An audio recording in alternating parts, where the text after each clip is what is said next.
Hello, dear anti-imperialist Front TV viewers. We are in Donetsk, People's Republic, and we're with Okay Deprem. He's a Turkish political scientist, journalist, correspondent, and social activist. He's been in the area over 8 years, and he's been really active with his journalistic activities. Thank you for accepting to talk to us, Okay. We really appreciate it. We know you've been in the area for so long, and we do follow you on the social media and also on the TV, Televan Turkish channel. We just would like to ask you a few questions. I'm sure you've got a lot to tell, but chronologically, we just want to ask you how. We know how it started with the anti-Maidan movement and the neo-Nazis killing the trade unionists in the Union House. But before that, what happened in Ukraine to lead to anti-Maidan? Of course, it's a long history, but summarizingly, as to say, I can summarize this also long journey, as to say, or period before 2014, under such words that on one hand, at west of Ukraine, accumulation of Ukraine nationalism, straightening and accumulation of Ukraine nationalism, even beginning from the collapse of Soviet Union, even a bit earlier than, slow by slow. Actually, the real milestone of all these changes and transformations in this regard quite strictly began happened in 2004. I mean, beforehand, in this sense, we can divide the modern history of Ukraine after the Soviet Union till today, maybe under two sections, two second parts. I mean, till 2004 and afterwards. Why till 2004? Just because till 2004, I mean, till the first incidents, events at Maidan, as to say, actually it's X-name, due to X-name, October Plощad, square in Kiev. The country itself to some extent was living peacefully with Russia, and in general, Ukraine at that time, those years, in several meanings, hasn't begun to left from the influence of not only Russia but post-Soviet territory in all sense. With other words, Ukraine was in every senses still kept her quite closed relationships, social, economic, etc. with Russia. But afterwards, first time after 2004, repeatedly to say, just by the help of new government, as we remember, Yushchenko, Timoshenko, etc., under the presence of Yushchenko and also under the prime minister of Timoshenko, the country, slow by slow, quite politically and quite decisively, actually, from their point of view, from their side, new government start to separate the country, the society itself, politically, linguistically, culturally, from Russia, from Russian Federation, and from the general influence, impulse, and heritage of Soviet Union in every sense. And automatically, parallelly, they began to execute some serious changes, alterations, transformations by laws, I mean, in constitution, etc. Not radically, broadly, but slow by slow, yes. And for example, one interesting example, even 2005, when I was in Kiev, just in order to celebrate 60th anniversary of a big victory after Second World War, even at that time, state officially didn't support. I mean, didn't organize the demonstration itself. Can you believe? Even 2005, the new government, under the new governments of Ukraine, the new government, in other words, already began not to support officially the demonstration itself. Of course, it was quite new and quite big scandal, unbelievable, but it was fact, real.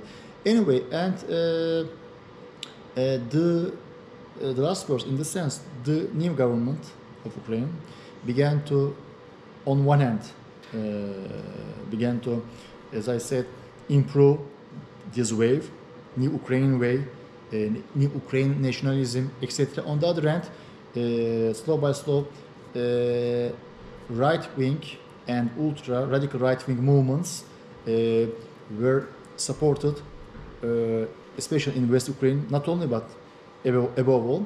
And of course, they, first time in history maybe, they directly took supports from the central government, etc. and new parties, new organizations, new some half political, half social groups constituted and developed in Western Ukraine.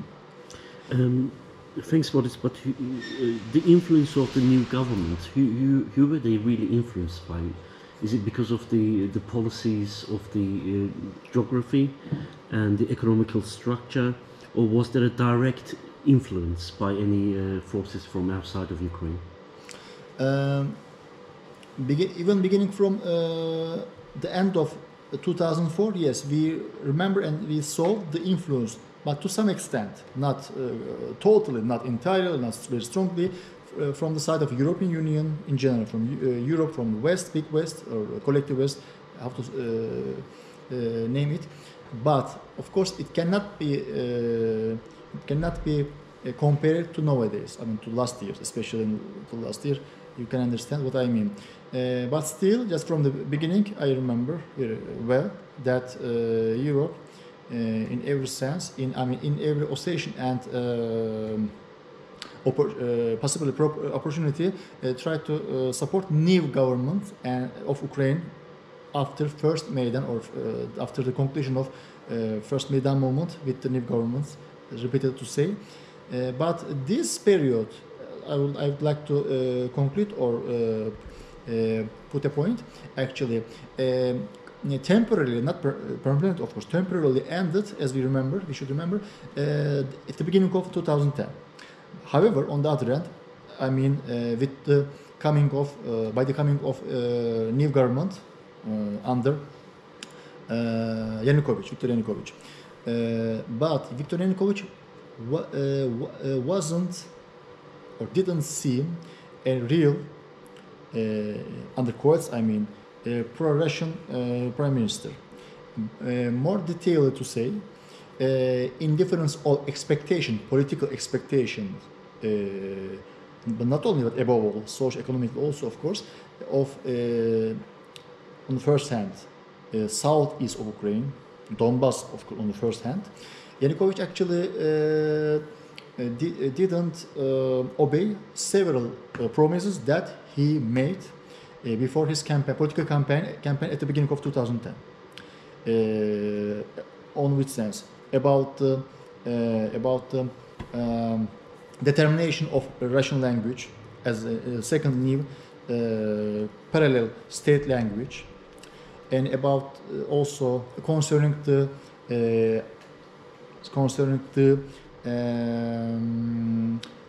improvement, development of Russian culture, Russian institutes, and generally different kinds of institutes established, etc., concerning with or related with Russian language and Russian identity. I mean, totally historically, of course, the general upper and basic identity of southeast of Ukraine, not only but above on first hand, in the middle also to some extent. Yanukovych also, secondly, quite important, one more thing on the other side of this medallion. Yanukovych economically during his campaign, promised to improve economic relationships, social economic relations, much more with with the East, with the Eurasian Economic Union, with Russian Federation on first time, Belarus, etc., and all the other possible, at least with some more countries of ex-Soviet Union. But as we remember, he in first years he played a double-sided role, a bit to direction of west, a bit to direction of east. I mean, waving, as to say, between them, once to east, once to west, east. At the end, as we should remember, 2000 already in autumn 2013, when just one of the last how to say, motives or reasons of Maidan process, second Maidan process final. As you remember that he at the last minute or second he changed his mind about signing the protocol agreement, economic agreement with European Union. But he did it just because of the pressure of the people on Maidan. If we can easily and theoretically we can imagine that if there weren't any gathering, any movement in Maidan, most possibly he could have undersigned agreement protocol with European Union. But beforehand, as we should remember that he already principally agreed with Russia, several agreements, several protocols, pre-protocols, etc., meetings, gatherings, etc., together with Russian Federation, they organized. But he really was ready to forget everything. And at the end, finally, we remember that he abandoned his country, etc. That's why even under Yanukovych, even I'm emphasizing and underlining this quite important thing. Yanukovych also to some extent didn't or couldn't or didn't want to prevent, to stop the continuation of development, improvement of Ukrainization and Ukraine movement, linguistically, culturally, politically. One very symbolic thing that I would like to end at the end, due to your second question, that, for example, 2012, when I was once in Lviv in Ukraine, not important, unexpectedly, suddenly I saw the sculpture or monument even of Stepan Bandera. I was shocked because how it can be possible in one country, in the same country, on one hand, at that time, already most of the cities, settlements, especially in the middle and of course southeast of country, in every city, absolutely the monument of Lenin. But on the other side, somewhere, of course, on the first hand in Lviv, in the center of the city, monument to Stepan Bandera. Yanukovych, Viktor Yanukovych and his government didn't do nothing about it. And we know that, of course, at the time also I knew, consequently in the following years, of course, not only I, several journalists and activists, all the people, step by step, learned these facts. Even during the governance of Yanukovych, several paramilitary groups, first paramilitary right wing, far rightists, I mean radical right groups, I mean fascist, even neo-Nazi groups, they began to train, get instructions, some half military, half political education in Poland. From west of Ukraine. Not only, it cannot be actually without attention, without information, without intelligence of central government. And after 2013-14, we know which process began. But the the Nazification of Ukraine. This is what the people of Donbass really calls, and the left utopia in the world calls, and the struggle or the special operations of Russia is aimed at denazification of Ukraine at the moment. Now there is Russia fighting for the denazification, but who do you see actually try to nazify the Ukraine? Because Ukraine is supported by NATO now, and especially US. And Ukraine doesn't seem to be supported as much as the US and the NATO, well, the US, let's say, because NATO, there are so many European countries. So who did really help for this Nazification of Ukraine? It can't be only the government's or the new president's fault or his mishap.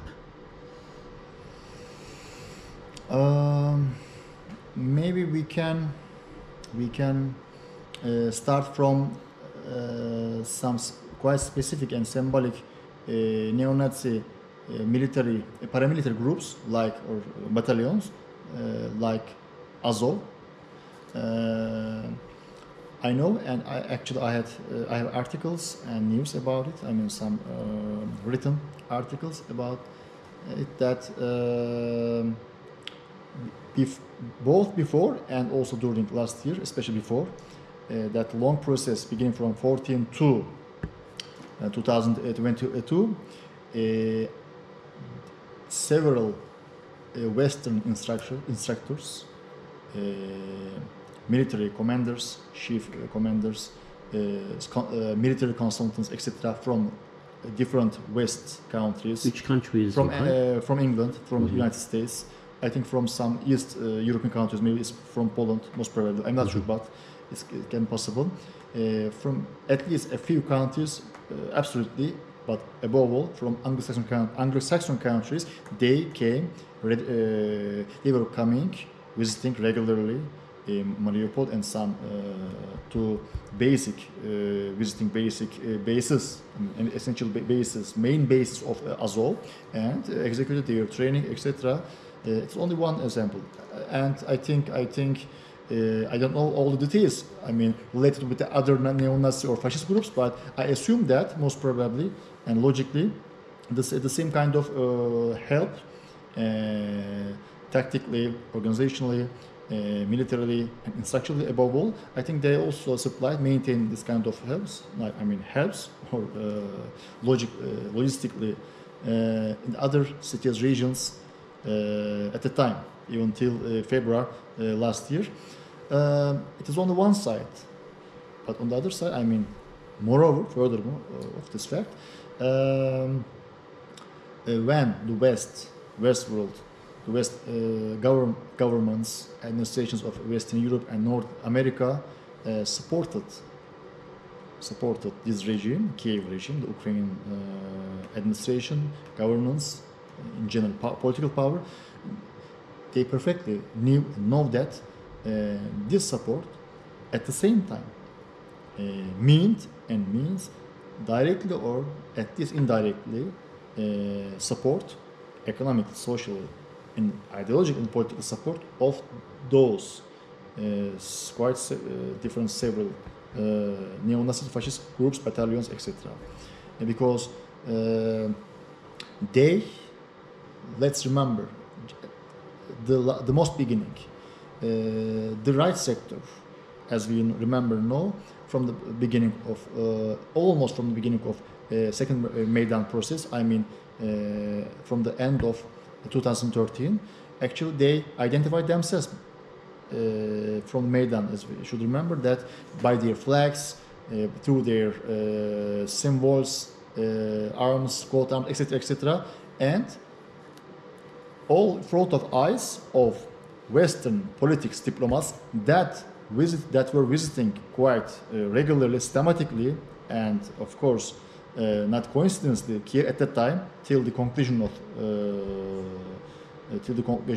of that process with coup, of course, with as we remember, civil fascist coup. If at the same time they began to, from the beginning, support the Maidan process financially, economically, socially, strategically, logistically, in every sense, etc., the minimum from the middle stage of Maidan process, the most motivated and oriented and decisive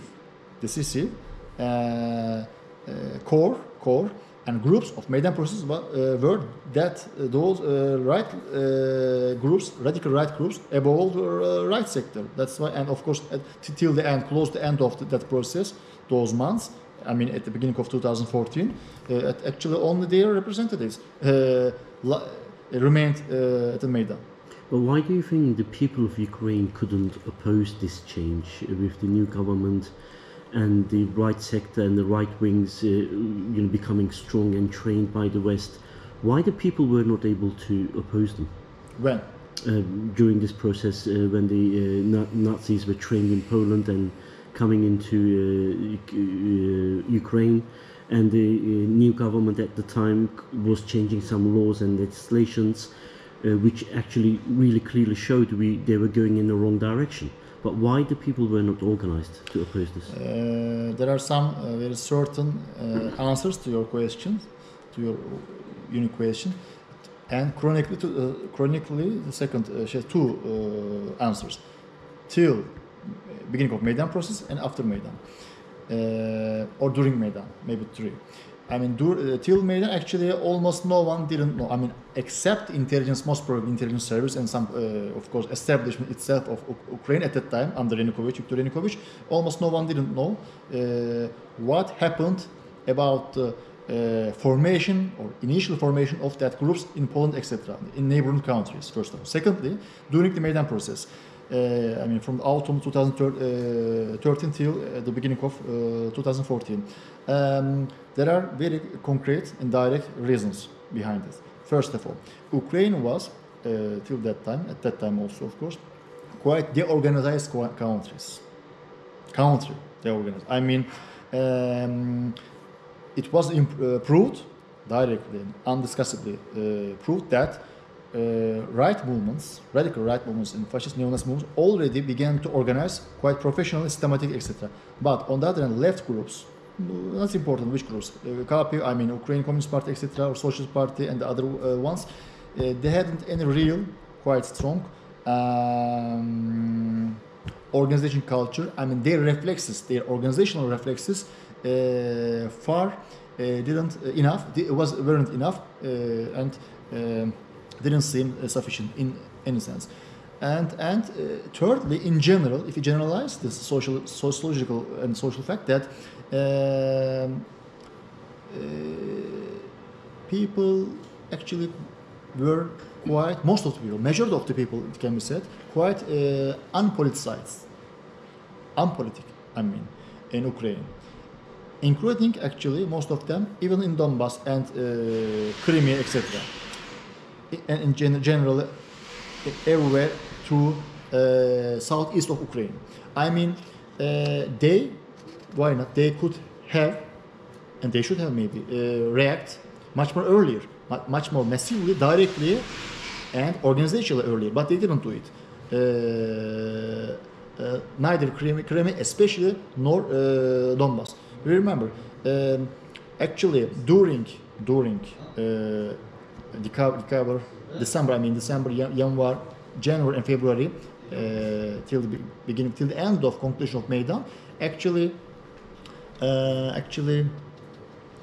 we don't see any kind of quite organized and massive movement direct at Donbass. Only what happened, and the only thing that was from Donbass, some people, but not so massively, not so big masses, began to travel to Kiev in order to organize anti-Maidan movement. But their numbers and their decisiveness, I mean their strength, their motivation, also were quite low, and comparatively much more lower than the Maidan movement, the right nationalist and radical extremist fascist neo-Nazi movements. But consequently and finally, and summarizingly, as to say, except quite minority till the end of Maidan process that tried to show demonstrate themselves in Kiev, but not only, all till spring of 2014. All rest of the public actually was unpoliticized and weren't so much interested about the happenings. For example, I was in Donetsk at the end of March 2014. Even I don't remember quite motivated and big moments. A few thousand people maximum were gathering in the center of Donetsk once a week, not every day. I mean, true, it's unbelievable, but it was fact. Through March and April, sorry, February, especially March, a few weeks, only once Sundays a week, a few thousand maximum people gathering in Donetsk. But even though at the time the population of Donetsk was 1 million. Of course, there are also several incredible number of other cities, big cities at Donbass, etc., Lugansk side also. That's why their reaction was, shortly to say, quite late. That's why the war had already begun. Why do you think the NATO got involved after? Why do you think NATO got involved into this war after Zelensky came into power? And I'm sure we know that Zelensky was the project of the West. Maybe you might think differently, obviously. But why do you think NATO got involved? Was it really the Russophobia they want to raise within the society, or were their intentions different? Was it really geostrategical policies they had together with US, or was it because they just are a war machine? Actually, NATO was preparing to be involved much more earlier. For example, I can quite sure say that if except Donald Trump, Biden was elected at the beginning of 2017, or maybe at the end of 2016, I think, most possibly the war, this kind of war, maybe not from like a military operation from Russian side, but directly from the Ukraine side, from the side of Kiev regime, a massive attack most probably could have begun during 2017. There are several news articles, etc., about that.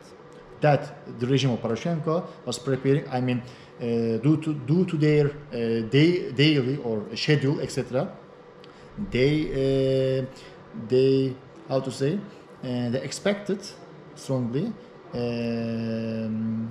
They calculated or determined their schedule related with the possible election of Biden and his political fraction.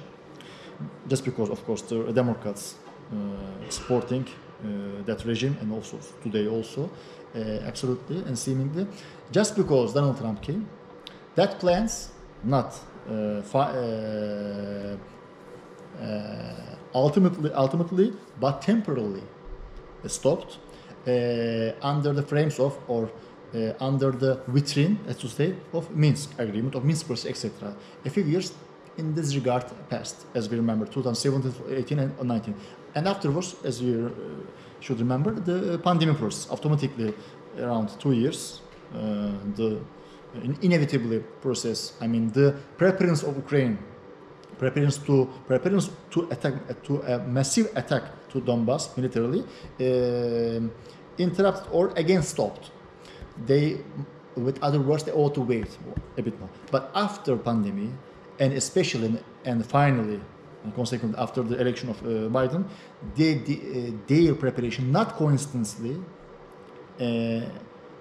quite expectedly and estimatedly, their preparation got quite faster, as we should remember, beginning from the just maybe with a big with a little exaggeration, just after the second day after the election of Joe Biden, the military preparation, the operational preparation of Kiev regime had got faster. Actually, in this sense, believe me, finally Zelensky most possibly didn't decide nothing. I mean, hadn't decided nothing by himself and initiatively, because these plans actually, most possible and logically to think and theory, these plans were together with NATO, Pentagon, and some establishments of European governments, etc. Already for a long time ago. That's why were made. That's why, not coincidentally and quite logically in the sense, and expectedly also ex or former Kanzlerin, Premier Germany, Angela Merkel, what did she say, as you remember, that Minsk process only was held, organized, or lengthened in order to Ukraine got politically, economically, and above all militarily got stronger. In order to Ukraine army got stronger and constituted itself as a real serious army. Angela Merkel only the most symbolic and most important example, but actually several European politics, as we remember, in the last months and during last year, directly and indirectly approved this fact, and also these are a direct proof of the thing that I am talking about. Yes, we just talked about the beginning of all this period where the war and the special operation started. I just want to pass the other parts and come to the end. And now Russia got involved, and Russia is, DPR and LPR has been declared independent, and Russia recognized them and is under the protection of Russian Federation now. What's going to happen, Okay? Is the war going to prolong, you think, or Russia is going to end this by changing the economic policies, ending the economic policies of imperialist countries, especially the US? Because this is, people are feared that this might become a third world war. Are we heading there, or Russia is going to end this? What is the political atmosphere in Donbass and in Russia at the moment? Of course, we have a few minimum scenarios or a few possibilities in the sense in the near or middle future minimum. First of all, related with its military projection and aims, goals of Russian Federation. Russia, on one side, would like to, seemingly, as it seems, would like to go maximum that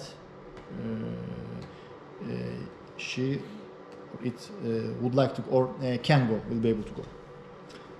I mean, on the territory of Ukraine. It means that Donbass, in each case, will be, due to argument of Russia, will be emancipated, freed, but only if we take attention of not lastly, but last months, etc., and during last year, of course, in general, of Vladimir Putin, he several times he is pronounced the name of Novorossiya, New Russia, historically.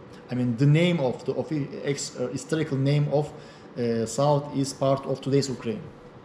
I mean, he on one side is talking about, of course, every time in different occasions, cases, Lugansk, Donetsk republics, plus Kherson, Zaporozhye districts. Sorry, oblast. I mean, in Russian and I think in English, districts, regions. But plus or furthermore, additionally, he is using, not coincidentally, quite consciously, that term, Novorossiya. What was Novorossiya? Novorossiya in Russian. And the minimum concerning its territory, beginning from Moldavia till the south parts of Kharkov. I mean, one by one, Odessa, Nikolaev, Odessa, Nikolaev regions, districts, plus Dnipropetrovsk and Kharkov districts, minimum. Some kind of, partly some parts of regions of middle of Ukraine also can be added. It's also an open question.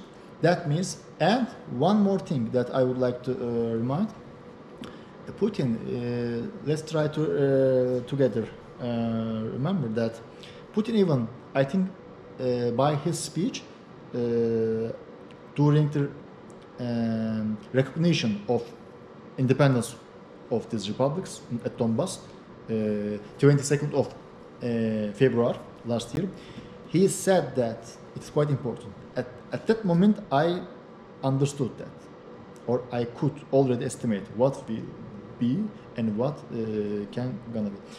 He said that the people, the criminals that organized the massacre in Odessa, 2nd of May, they will be punished legally, administratively, legally. Then automatically the open question seemed, I mean, for me. I asked that question with other words to myself. How Russia would or will is gonna punish legally, juristically, that people from Odessa? It can be happen only on one way. I mean, with the we understand what I will say, only with the help of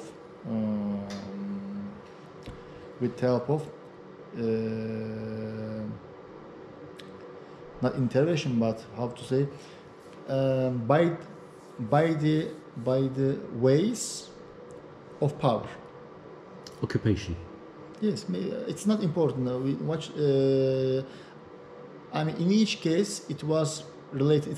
It was related. On my mind. I related it with the physical presence of Russia by some ways on the territory of Ukraine.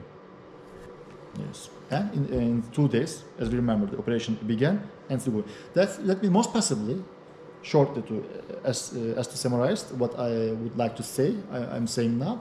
Most possibly, this military operation special will go on after Donbass also, but where really the Russian army, the Russian division's troops will stop, it is quite difficult to estimate totally. Maybe not at the end of Ukraine, maybe at the middle, etc. I think minimum at the middle, around middle of Ukraine, as I already drew. In this sense, it's also important that there's a possibility that maybe Russian Federation will try to, the army of Russia will try a new operation, the additional parallel operation from the Belarus, from White Russia to south, to Kiev. I mean, repeatedly, as she tried, as we remember, through March and April, especially March in last year. There are, I mean, two quite possible dynamics.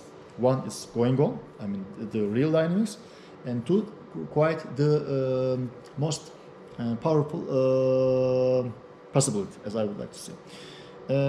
Because Ukraine army really faces quite difficult circumstances and conditions. I mean, under this stamp, even let's exclude the possibility of a new attack, a new organizational attack, massive attack of Russia from the north, to the Kiev. Let's exclude this possibility. Even if this series of battles, Kherson, Azov, part of Zaporozhye, and of course in different points of understand what I mean, front through Donetsk, the Oblast, and Lugansk also on the through the line, I mean, front between Lugansk and Donetsk. Even under this stamp, as to say, I think mathematically, if permanently this process will go in behalf of Russia, and mathematically, accumulatively, and logically, I think Ukraine army will lose at the end majority, quite big majority of his reserves, main, additional, etc. All reserves. I mean, military reserves, people reserves in the army, maybe till the end of spring, maximum throughout summer. I mean, In each case, 100, if not 100, but 99% minimum through this year. Why? Why I am so sure about it? Just because the population of Ukraine, the less of the population of Ukraine that remained, and the maximum number of people, beginning from 18 something like that till 60 like that they can theoretically more capture for the Ukrainian army, for the military new troops, etc. Brigades and divisions. There are not so much. Now they are trying to capture and gather a few 100,000, but maximum, I mean, the theoretical maximum 1 million, I think, not more. But already throughout first year, few 100,000 lost. This number has been approved, confirmed. I mean, I would like to say confirmed by several Western informative resources, also by several Western politicians, military consultants, etc., etc. I mean, it's not an idea or argument of Russia. The real loss of Ukrainian troops, Ukrainian army at the territory of fighting war.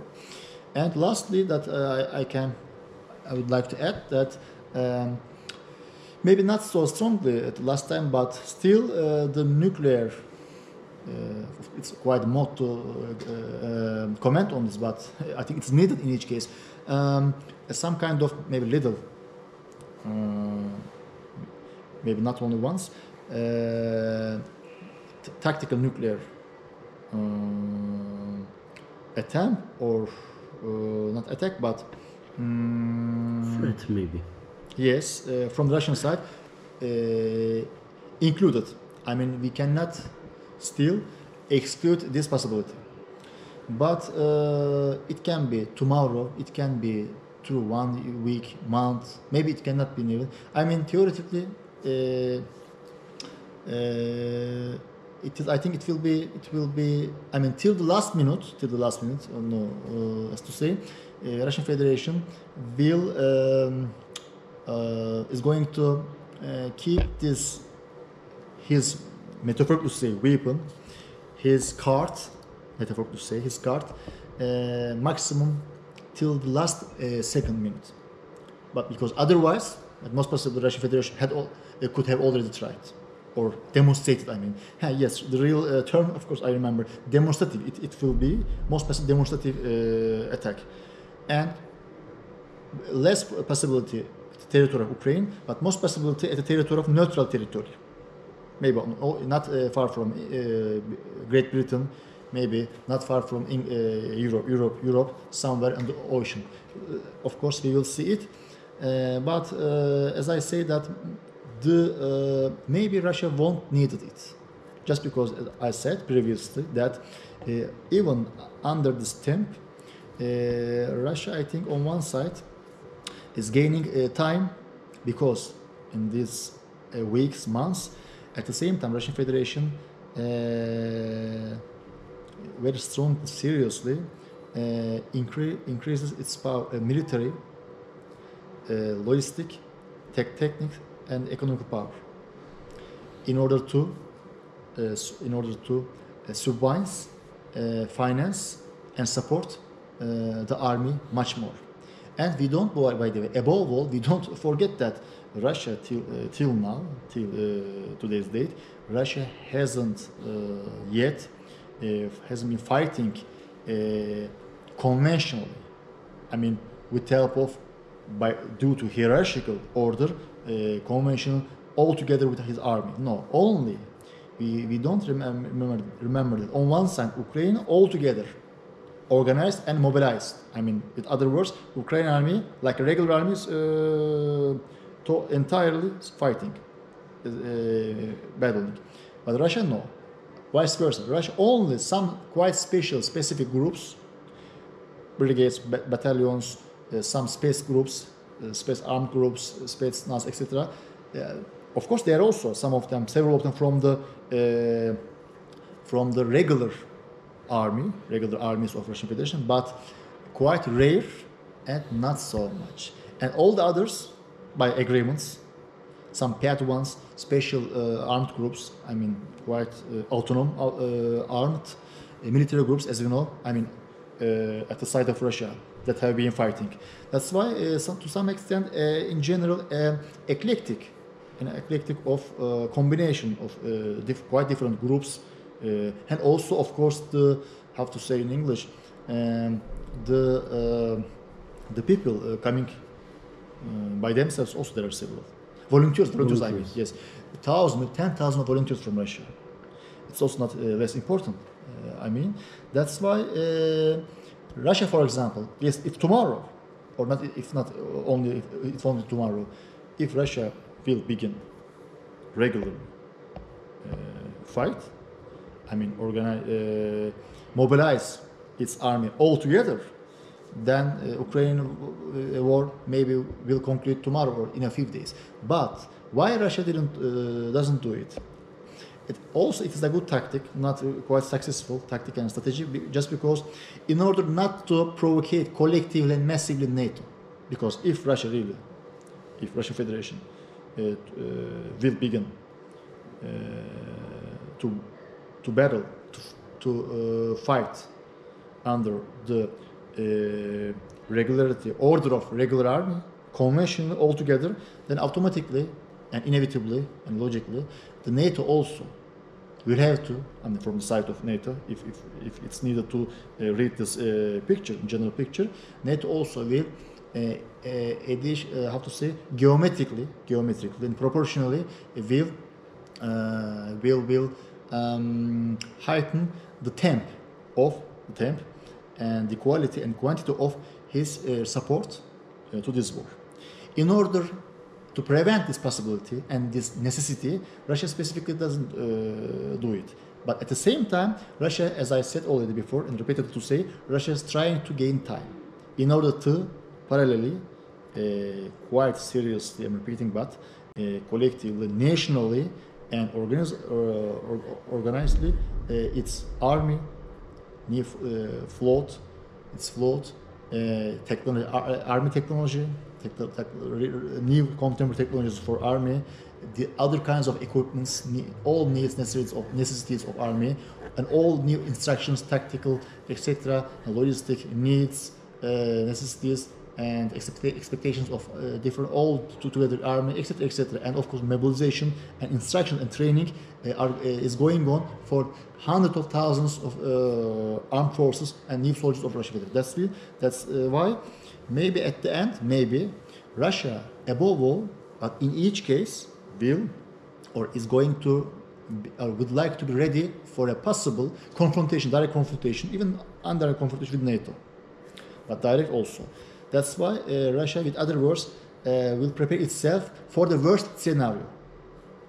I mean, the real point is that which side will be ready for the worst scenario, West world or Russia?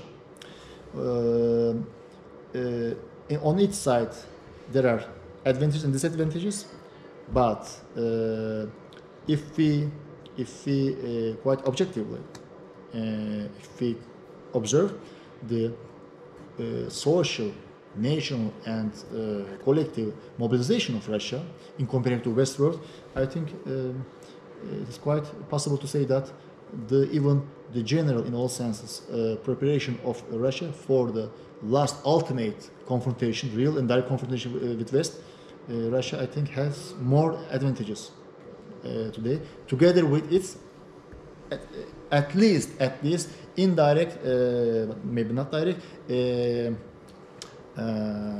partners like China and also some of serious big countries from Asia, from Eurasia. Okay, thanks so much for your time and thanks for your analysis. We hope to see you again sometime, hopefully not under the war conditions in Donetsk, and hopefully when it's completely free and we don't hear the shellings anymore. Thanks so much again. You're welcome. Thank you.